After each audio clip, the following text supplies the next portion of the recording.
Amena, twongeye kuguha ikaze wowe turi kumwe, wowe turi kugendana. Imana iguha umugisha kubwo kuba turi kumwe kandi gushyigikira uyu murimo. Kuba ubikurikirana ni inkunga ikomeye, kuba ubisangiza abandi ni inkunga ikomeye, kuko iby'uru rugendo ntabwo ari iby'umuntu umwe, ahubwo nibyo kugira ngo dufatanye, kandi twese iwacu ni mu ijuru, niho dutegereje umukiza ko azaturuka. Twakubwiye rero ko iyi minisiteri ari minisiteri Imana yanshyize ku mutima, ariko singiye gusa, hari abandi turi gukorana.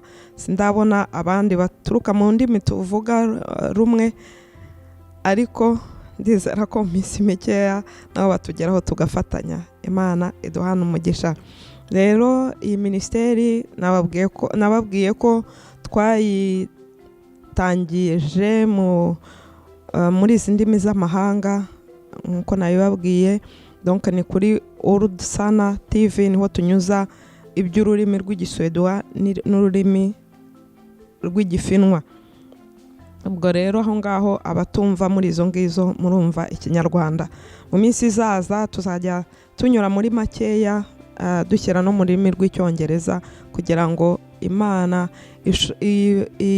ijambo ry'Imana rigere ku bantu benshi, kandi tubashe kwikomeza muri uru rugendo hamwe n'ijambo ry'Imana, kuko ijambo ry'Imana ni umucyo. Ijambo ry'Imana rirema ibitariho bikaba ibiriho kubwo kumvira ijambo ry'Imana. Rero iyi minisiteri cyane cyane yibaza ku mugore, yibaza ahura nabyo, uburyo ki byakemuka. Ni tuzagenda tureba neza abantu bo muri Bibiliya, abadamu bo muri Bibiliya barwanya intambara nziza, tubigireho, cyangwa se abandi bantu bari kuri iyi si, ingero z'abandi bagenda bahura n'ibibazo ariko bakabisohokamo, tubigireho kugira ngo natwe tubashe gusohoka mu byo twabasha guhura nabyo, kuko tuzi ko umwanzi wacu n'umwe ni Satani. Akoresha uburyo bumwe cyangwa ubundi, akoresha bamwe cyangwa abandi, akoresha ibintu bimwe cyangwa ibindi kugira ngo atwatake, ariko dufite Imana idutabara iyo twayishakanye umwete. Twumvise rero muri video yatambutse uburyo Hana yasenze, kandi mu gusenga kwe akahavana ibisubizo. Twumvise ko Penina mu bigaragara ari ikigeragezo, ariko ikigeragezo kitari kibi, ahubwo ikigeragezo kibasha kumusunika kugira ngo abashe kugera mu byo yifuza kugeraho. Twabonye ko Eli atari umuntu mubi, ariko umuntu ashobora kwibeshya agakora amakosa, ko tutagomba kubaka ku makosa umuntu yakoze, ahubwo tugomba kwisobanura, tukamusobanurira, byaba bikumvikana, bitakumvikana kandi nabwo tukabireka, ariko ntitukererezwe n'abantu badasobanukirwa n'ibyo turi kubabwira. Ni ukuvuga ngo niba pasiteri yibeshye, niba umuyobozi wawe yibeshye, niba perezida wa korali yibeshye, ntabwo byagombye kukubera urwitwazo rwo kugira ngo ureke urugendo cyangwa ureke umurimo w'Imana, ahubwo nibishoboka mukabikemura ni byiza, nibidashoboka kandi nabyo ukomeze urugendo, we guhagarika urugendo ku bw'abantu. Imana iguha umugisha. Kandi twabonye ko Elukana yari umugabo mwiza, koko yari umugabo mwiza, kandi ibiriya nibyo byerekana ko Hana yabashije kwihanganira myaka yose Elukana yamubaga hafi. Niyo mpamvu rero igihe kizagera tukaganira n'abagabo nabo, tukababwira ibyo twifuza badufashaho muri uru rugendo, kuko intambara, ingamba turwana umugore ahura nazo ntabwo ari z'umugabo ahura nazo, ariko twese hamwe dushobora gufashanya, dushobora kungurana. Imana iduhane umugisha. Uyu munsi rero turavuga ku wundi mudamu, undi mudamu umwe nawe wambereye icyitegererezo, wambereye intwari, wambereye urugero rwiza. Ndamukunda cyane. Ni umudamu tubona mu Bami ba kabiri ibice 4 umurongo wa 8 kugeza kuri 37. Ntabwo turi asome n'ubundi. Turagusaba wowe utamenyereye bya Bibiliya, ugenda uhasome, ushake muri Bibiliya. Twifuza cyane cyane ko abantu bagombye gusoma muri Bibiliya yanditse y'igitabo, atari muri telefone cyangwa muri muri iPad. Ibyo nabyo umuntu ashobora kubikora mu gihe adafite ubundi buryo yabigenza, ariko Seromon experience nabonye ko ibigira umumaro bikaguma mu muntu ari gukoresha Bibiliya y'igitabo, kubera ko gukoresha izi za telefone na iPad na za computer zibamo ibintu byinshi, kubera ko habamo ibintu byinshi rero biragoye ko ubwenge bwacu basha kwibuka ibyo bintu byose. Ariko iyo usomye mu gitabo nk'iki ukasoma ukibuka page warebyeho ugasurinya, bigufasha kwibuka. Ni uburyo mbese bwo kugira ngo budufashe kwibuka, ariko hari igihe biba ngombwa nyine umuntu agakoresha za telefone na za iPad na za computer mu gihe ari nko ku rugendo cyangwa se ari kuvuga ibintu byihuta, ariko ntibyagombye kuba akamenyero. Twagombye kugerageza kwitoza gusoma Bibiliya y'igitabo. Imana iduha umugisha. Ntago ndi umutraditionnel, ahubwo suko ndwanyije iterambere, ariko ndashaka kukubwira ibyakugira umumaro kandi nanjye biwungirira. Ibyo nkubwira ahangaha ni ibyo biva mu mutima wanjye. Ntago ndi umuteologe, ntago nizi bya teoloji cyane, ahubwo nizi bya Bibiliya, ku buryo tugomba gufata ibi byanditse tukabishyira mu buzima bwacu tukabiviva. Ntago intego yanjye hanini ari iyo kumenya teoloji cyane, nayo ni nziza iyo uyongeyeho pratique, ariko iyo bibaye teoloji y'amagambo gusa ntacyo idufasha muri uru rugendo. Uyu mudamu rero tugiye kumuvugaho, ni umudamu w'Ishunemu. Umudamu w'Ishunemu ni umudamu w'intwari cyane, ni umudamu kandi wari umukire. Nababwiye ko tutari busome, ariko wowe wasoma ukamenya neza dokwari saji, ukamenya neza ukuntu byagenze. Ibyize nkuru turagenda tufata amagambo y'ingenzi make kugira ngo ntagukumarira igihe cyawe, kuko nzi ko igihe ari ingenzi. Igihe kigira umumaro. Kuvuga byinshi ntabwo aribyo bigira umumaro, ahubwo tuvuze bike kandi by'ingenzi byabasha kutugira umumaro cyane. Koresha uko nshoboye rero kugira ngo tujye dukoresha igihe gitoya kandi kibashe kutugira umumaro. Imana iduhana umugisha. Uyu mudamu rero w'Ishunemu, turavuga ku identite. Turabona buryo ki ibikorwa bye yerekanye identite ye mu bikorwa yakoraga. Identite ngira ngo ni irangamimerere. Irangamimerere ngira ngo niryo jambo ry'ikinyarwanda ryuzuye. Niba hari irindi rero muzarimbwira. Nzi ko babyita irangamuntu cyangwa se irangamimerere, ariko muri izi ndimi z'amahanga babyita identite. Mu Gifaransa, mu Cyongereza ngira ngo ni identity. Natangaye ko mu Giswedwa naho bavuga identité, no mu Gifinwa bavuga identité. Donc urumva ko byose bihurira hamwe. Rero sinzi inkomoko y'iri jambo niba ari mu Kigereki cyangwa mu Kiki, ariko ni ijambo rimenyerewe abantu benshi bagombye guhita bumva yuvuze identité bahita bamenya icyo ushatse kuvuga. Identité rero niyo bundi iyo rangamuntu uko nari nyezi nkituruka iri iwacu, habaga handitseho izina ry'umubyeyi wawe, umubyeyi mama wawe, papa wawe. Sinibuka banza habaga handitseho n'amazina yabo muvukana. Ubu ngubu byarahindutse, ariko ku identite yo muri ibi bihugu turimo, urugero nk'hano muri Finland, iba yanditseho izina ryawe, ikaba yanditseho date de naissance, itariki wavukiyeho, noneho bakandika naho utuye, komine utuyemo. Ngira ngo ni ibyo ngibyo. Hari n'ibyo bita sinzi ikinyarwanda nabyitamo, ariko hari nimero ya sociale bandikaho ku buryo iyo bayanditse muri systeme yabo bahita bamenya neza uwo uriwe. Sinzi rero uko nahita mu kinyarwanda, ariko murayizi. Imana iduhe umugisha.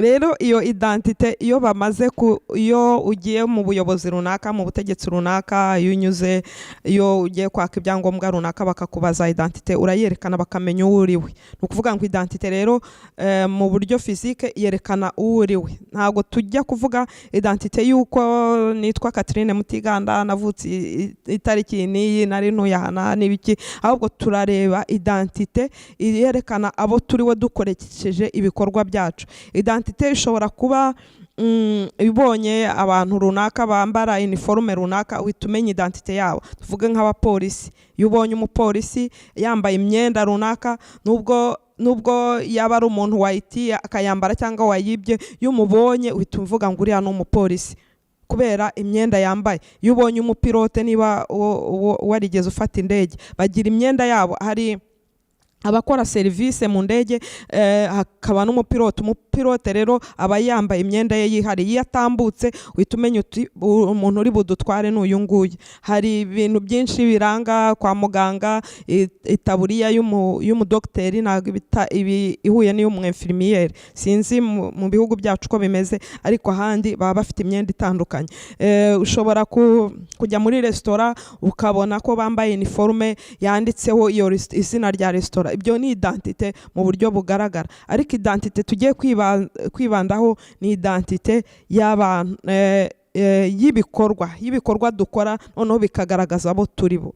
Duhereye ku rugero rw'uyu mudamu rero w'Icunemu, tubona ko yari umudamu w'umukire. Icyo ni kimwe. Identite ye bamubonaga ahise baravuga uriya mudamu ni umukire. Barebye ahari imodoka agendamo, imyenda yambara, abari bamuzi bari baza aho atuye, babona inzu atuyemo. Donc ibintu bigaragaza abakire birahari bibagaragaza. Uwo mudamu rero yari umukire. Ikindi cya kabiri rero cy'uwo mudamu cyanejeje, yari umudamu uzi kureba, akitegereza, akareba, akiga situation imukikije, akayireba kandi akagira icyo ayikoraho. Amen. Nifuza ko muri iyi ministeri tuzaba natwe abadamu, tuba abadamu b'abakire kandi babasha kugirira abandi umumaro, babasha kureba ibibakikije bakabona ibibazo biriho bakabasha kubikemura. Amen. Imana iduhe umugisha. Umudamu yari umudamu ubasha kwitegereza, kuko Bibiliya itwereka ko muri ako karere hanyuraga Elisa n'uwamufashaga Gehazi bajyaga banyurangwa aho ngaho. Umudamu arabitegereza aravuga ati aba bantu barimo imbuto, aba bantu barimo Imana, bakunze kunyura hano, wagira icyo mbafasha. Arabatumira, akabatumira ku meza bagasangira. Abatumiye rimwe kabiri gatatu barasangiye, abona babyakiriye neza, kandi nezera ntashidikanya ko iyo yamaraga kubakira, nubwo Bibiliya itabitubwira, ntekereza ko hari ukuntu Imana igenda itanga umugisha, akabona hari kugira umugisha uruta uwo yajyaga agira mbere kubera ko yakiriye umuntu w'Imana. Sinzi kuko ikibigaragaza nuko yavuze ati none ubwo bimeze bitya twamwakiraga tukamuha ibyo kurya gusa akagenda, ariko noneho reka tuzatindane, reka tumwubakire icyumba, reka tumushyire ahantu abe azajya haruhukira kugira ngo bimworohere gukora umurimo w'Imana. Amen. Ndasenga mu izina rya Yesu ngo muri iyi ministeri hazabemo abadamu bavuga bati bo buseriva, bakareba situation bakagira icyo bayikoraho kugira ngo borohereze abakozi b'Imana, kugira ngo borohereze abantu b'Imana, umurimo bashe gukora neza. Kuko iyo bananiwe ntibabasha gukora umurimo w'Imana, ariko iyo baruhutse, iyo baguwe neza, babasha gukora umurimo w'Imana neza. Uwo mudamu rero ari umudamu w'intwari ubasha ko buseriva, kandi yamara ko buseriva akagira icyo akora, ntarekera aho ngaho ngo avuge bari abagabo disi baba bananiwe mbagiriye no, ntabwo ariko yabigenzaga. Yaravugaga ati no, bafite ikibazo ariko ndashaka kugikemura. Ngo aragenda ajya kubwira umugabo we ati wagira icyo akora. Amen. Yari umudamu genereze, yari umudamu ugira ubuntu, yari umudamu w'intwari ubasha gukora, akabasha kuba umukire, kandi witegereza situation akagira icyo azikoraho, kandi akaba genereza, akabasha gufasha abakozi b'Imana. Izina ry'Imana rihabwa icyubahiro. Aravuga ati ajya kubwira umugabo we, yari umudamu kandi wubaha umugabo we. yari umukire, yashoboraga kugenda kubaka iyo nzu nako kubaka icyo cyumba kuko yari afite ubushobozi, ariko aravuga ati sinabikora ntagishije umugabo wanjye inama. Haleluya. Turasenga muri iyi ministeri ngo abadamu tujye tujya inama n'abatware bacu, tujye inama z'ibyo tukwiye gukora, tububahe, twerekane ko tububashye mu izina rya Yesu Kristo. Izina ry'Imana rihabwa icyubahiro kuko ni umutwe. Kristo aravuze ngo mwububahe nkaho ari umutwe wanyu, nkuko nanjye munyubaha. Ni imitwe yacu tugomba kubaha, tugomba kujya inama, ntitukagira icyo dukora tutabagishije inama, kuko niyo dushyize hamwe. Kuko iriya jambo twasomye muri video zatangiye ivuga ko Adamu na Eva babaye umubiri umwe, ni ukuvuga ngo ntabwo urugingo rumwe rwakora rwonyine, ahubwo zigomba gukorera hamwe. Kandi turasenga mu izina rya Yesu ngo haboneka abadamu duhinduke, twubahe kandi tugishe inama, tujye inama, duhuze ibyo tutumvikanyeho tubisengere, kandi ibyo tutumvikanyeho ntibibe intandaro yo kugira ngo ubwumvikane bube bukeya, ahubwo bibe uko tutabyumvise kimwe. Tuzabigitindaho iki kintu mu minsi iri imbere, gusa ndashaka kuvuga kuri uyu mudamu mu buryo bwihuse. Uyu mudamu rero yari umudamu ukunda kandi abantu be, ukunda igihugu cye. Haleluya. Kuko tubona ko Elisa ngo yabonye ko nawe yaguwe neza. Burya abakozi b'Imana iyo baguwe neza batangira gutekereza ku bibazo by'itorero, batangira gutekereza ku bibazo by'abakristo, batangira gusengera abakristo, batangira kubitegereza bakavuga bati uyu nguyu afite iki kibazo twagikemura gute? Hamwe no gusenga, hamwe n'ububasha Imana yabahaye bakabasha kubikemura. Ariko iyo bitabaye gutyo bakaruha kugira ngo babashe kubaho, biragora kugira ngo babashe gukemura ibibazo by'abakristo. Noneho Elisa nawe aravuga ati ese uyu mudamu tumukorera iki, tubigenze gute? Amutumaho ati ngwino. Ahageze aramubwira turashaka gukorera iki, ko watwakiriye, ko watugire neza, twakwitura iki? Haleluya. Elisa nawe yari umuntu uri rokonesa, unyurwa n'ibyo yakorewe. Aramubwira ati urashaka kumenyekana ibwami, urashaka kumenyekana ku mugaba w'ingabo, urashaka ko byagenda bite? Umudamu ati reka da, nyuzwe n'ukondi, nyuzwe n'aho ntuye, nyuzwe na business yanjye, nyuzwe n'umugabo wanjye, nyuzwe n'abankikije, n'abaturanyi banjye, n'abakozi banjye, byanjye birampagije, ntago nkeneye kubivamo. Haleluya. Umudamu rero nako Elisa aravuga tubigenze gute? Abaza mugenzi we, abaza uwo mukozi we, abaza Gehazi, tubigenze gute, tumufashe iki ko yatugire neza? Gehazi nawe yari umukozi mwiza, yari yabanjije kwitegereza, yagendaga nubwo babaga bari aho ngaho akajya kuneka, akamenya amakuru yabo, aza kumenya ko uwo mugore atabyaye. Aragenda abwira Elisa ati rero nta mwana agira, yabasha kubona umwana se? Abashije kubona umwana rero byaba byiza kuko ntagira umwana w'umuhungu. Nuko ngo Elisa mutumaho aramubwira madamu rero undi mwaka nk'iki gihe uzaba ukikiye umwana w'umuhungu. Umugore biramutangaza, aramubwira ati no, urashaka kumbeshya? Ariko kuko ari Imana yari yavugiye muri Elisa, umudamu abasha kubyara. Haleluya. Yari rero umudamu ukunda abantu be. Ariko igihe cyaje kugera uwo mwana arwara ari kumwe na se, Isa amwohereza nyina. Kimwe n'uko abandi bagabo benshi bajya babigira, gohereza umwana nasange nyina.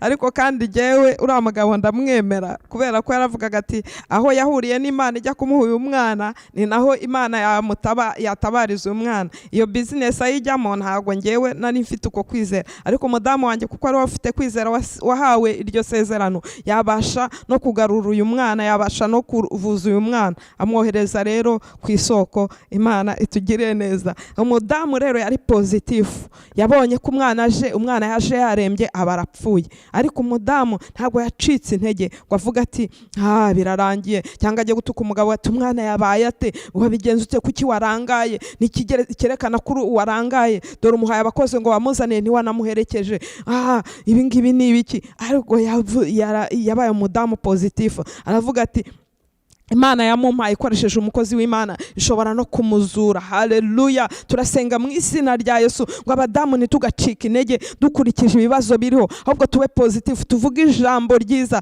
tuvuge ijambo rikiza, aho kuvuga ijambo ripfuye mu izina rya Yesu. Uwo mudamu rero aba positive, arongera asubira ku mugabo we kumugisha inama. Aragenda aramubwira ati mpa abakozi tujyane njye kureba umukozi w'Imana. Umugabo aravuga ati none se bigenze bigenze gute, ko atari mu mboneko z'amezi, ko atari ku minsi mikuru, ugiye gukora iki? Umugabo ati no, ndeka, nako umudamu ati ndeka ngende, ati nta kibazo, ndeka ngende, nta kibazo. Haleluya. Ibaza umudamu wapfushije umwana, yabonye ageze mu zabukuru, umwana abe yapfuye ariko abashe kuvuga ijambo ngo nta kibazo. Ni ijambo rikomeye cyane. Kuba pozitifu ni ingenzi muri ubu buzima, kuba pozitifu ni ingenzi muri uru rugendo, kuba pozitifu ni ingenzi mu rugo, kuba pozitifu ni ingenzi ku kazi, ni ingenzi ku ishuri, mu buzima urimo. Kuba pozitifu, ntiwimara igihe cyawe utekereza ibitagenda neza, ahubwo ukamara igihe utekereza ibigenda neza. Imana itugirire neza. Uwo mudamu rero yari pozitifu, aravuga ati reka da, nta kibazo. Aragenda ajya kuzana umukozi w'Imana.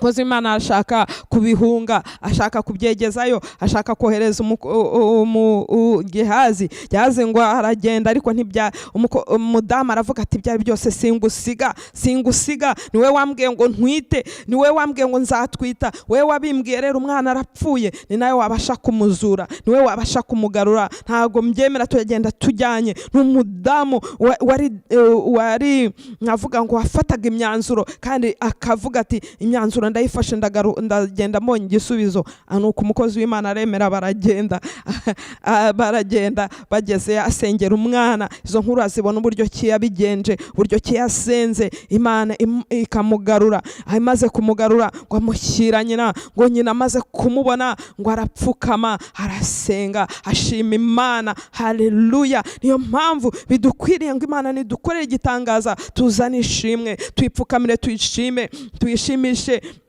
ibifatika, kandi izina ryayo rihabwa icyubahiro. Uyu mudamu rero yambereye urugero rwiza, ko tutagomba kuba negatifu. Ibibazo ni byinshi muri iyi si, ekonomi imeze nabi se, mu rugo se ntago ubwumvikane bwatangiye kuba bukeya. Wireba kuri icyo kibazo, ahubwo ba pozitifu, reba ibyiza Imana yagukoreye mu buzima bwawe. Uyibwira uti Imana, narakubonye ejo bundi, narakubonye mu myaka ishize, narakubonye unyubakira urugo, narakubonye mu rubyaro, narakubonye uzura ubutunzi bwanjye. Ntago iki kibazo aricyo wananirwa. Wigire kuri uyu mudamu wari warabonye umwana ari mu zabukuru, ashaje rwose, ariko Imana ikamugarura. Iyo Mana yamugaruye yagarura n'ibyawe. Haleluya. Ibyawe wabuze, ibyawe biri kugenda nabi, Imana ishobora kubizura. Naho ubona byaba byapfuye, hari ubuzima ishobora kubigarura, kandi icyubahiro kikaba icyayo none n'iteka ryose. Uyu mudamu rero nizere ko ari cyo akwigishije mu buzima bwawe, mu ntambara uri guhura nazo, mu bikuruhije. Kandi wibuke ko muri iyi ministeri yacu twifuza ko haboneka abadamu pozitifu, babona ikibazo kirahari koko, ariko bakagaruka bakavuga bati no, igisubizo kirahari. Kuko tubona ko ikibazo cyose kiba gifite igisubizo. Ikibazo cyose kiri muri iyi si gifite igisubizo, kandi tugasenga nk'uko Hana yasenze, kandi Imana ikagarura ibisubizo, ikaza izanye ibisubizo, kuko ni Imana y'ubutware, ni Imana y'ubushobozi. Nagiye nkubwira ko ngewe nabonye Imana igirira neza abantu. Nabonye igihe kimwe ndimo nganira n'umudamu, mubwira nti ese kubera icyo unywa itabi? Arambwira ati naritangiye ndi mutoya, naritangiye mfite imyaka 14, reba ndengeje imyaka 40, uragira ngo mbigenze ne? Ntago nshobora kurireka. Ndamubaza se uratekereza ko uza ku kazi ufite stress, amafaranga ubonye ujya kuyagura amatabi? Kandi reba rwose ni itabi ryo kwica ubuzima bwawe. Arambwira ati ntago ibyo kwica ubuzima simbitekereza, kuko nageze ku rugero ntashobora kurireka. Nuko turakomeza turaganira, tumara umwanya tuganira, tumara hafi iminota 50 tuganira. Nyuma yaho araza arambwira ati burya tumaze kuganira cya kiganiro twagiranye, nahise ntekereza koko, ati mfata umwanzuro wo kureka itabi. Kuno kwezi kwa 3 maze ntanywa itabi. Shima Imana. Ndavuga ngo ntago tugomba kureba ubunini bw'ikigeragezo, ubunini ikigerageza abantu bakimazemo, ubunini ikibazo abantu bakimazemo. Hari Imana, hari presence y'Imana iba muri twe. Fungura akanwa kawe, ubwire umuntu ufite ikibazo runaka, umubwire, umuganirize n'ubugwaneza, umuganirize n'urukundo, utamubwira nabi, utamucira urubanza. Nyamara icyo kigerageza arimo ashobora kugisohokamo, ashobora kuba ari ububata bw'icyaha runaka adashobora kubamo, ariko niba umufitiye urukundo, ukaba ufite presence y'Imana muri wowe, ukaba ufite gusenga muri wowe, Imana ishobora kumukura muri icyo kigerageza arimo, muri icyo kirushya kiruhije ubuzima bwe, hamwe no gusenga Imana ikatuyobora ikatwigisha. Undi muntu umwe tuza guhura nawe ndimo mugira inama, nuko inama yari umukobwa ukiri mutoya, mugira inama mbona afite imyitwarire mibi, mugira inama ndamubwira ariko ifo kutekereza ku buzima bwawe, nuko atangira kurakara ngo ubuzima bwanjye nkoye ngomba gukora icyo nshaka, ngewe n'umubiri wanjye ngomba kuwukoresha icyo nshaka. Nuko ararakara, nuko mbonye arakaye ndavuga nti no, ntago byagarukira ahangaha, reka njye kumusaba imbabazi. Ngenda njye kumusaba imbabazi, ndamubwira nti rwose umbabarire, ntago intego yanjye yari yo kukubabaza, ntago intego yanjye yari yo kukurakaza. Nuko musaba imbabazi, mbese mbikuye ku mutima, nawe arabona ko mbikuye ku mutima. Nuko nyuma y'akanya gatoya tuza kongera guhura, nyuma hashize umwanya araza ansaba imbabazi, ati mbabarire, ati nanjye iyo umuntu ambwiye ibintu binyuranyije nuko ntekereza cyangwa uko mbona ubuzima ntago binezeza, ati iyo kamere ndayizi. Nuko ndagenda ndamuhobera, muhobeye ahita arira, ndavuga nti Imana, hari presence yawe muri twebwe ibasha guhindura abantu, hari presence yawe muri twe ibasha gukiza imitima. Uwo mwana aratangira aranezerwa, atangira guseka, atangira kunyereka urukundo. Ubu ngubu iyo duhuye turanezerwa, tugaseka, turumvikana, naranezerewe. Ndavuga nti dushobora gukiza abantu benshi, hari abantu benshi Satani yaboshye, ushobora kubabohoza akantu gatoya, agasinye gatoya wabasha gukora bakabasha gukira. Butaha tuzabaha n'ubundi buhamya bwinshi bw'iby'imirimo Imana iri gukora, kandi n'ubw'iyi ministeri. Imana igumugisha rero wowe uziyandikisha kuri iyi ministeri, wowe uzajya usangiza abandi, wowe uzajya utanga ibitekerezo byubaka. Imana iguha umugisha, nanjye ndawugusabira, kandi nzi ko iwacu ni mu ijuru dutegereje umukiza ko azaturuka. Sinzi ubutaha tuzajya tunyuzaho n'abantu bashaka kwakira Yesu, abataramwakira tubasengere. Rero numara kumva utegura umutima wawe ko ubutaha niba utarakira Yesu tuzagufasha gusenga. Niba waramwakira ugasubira inyuma tuzagufasha. Ntabwo twebwe intego yacu ari ugucira abantu urubanza, ntabwo intego yacu ari yo kugusubiza hasi, ahubwo intego yacu ni ukugira ngo dufatanye tuzagerane mu gihugu cyo mu ijuru. Imana iguhe umugisha mu izina rya Yesu, amen, amen, amen.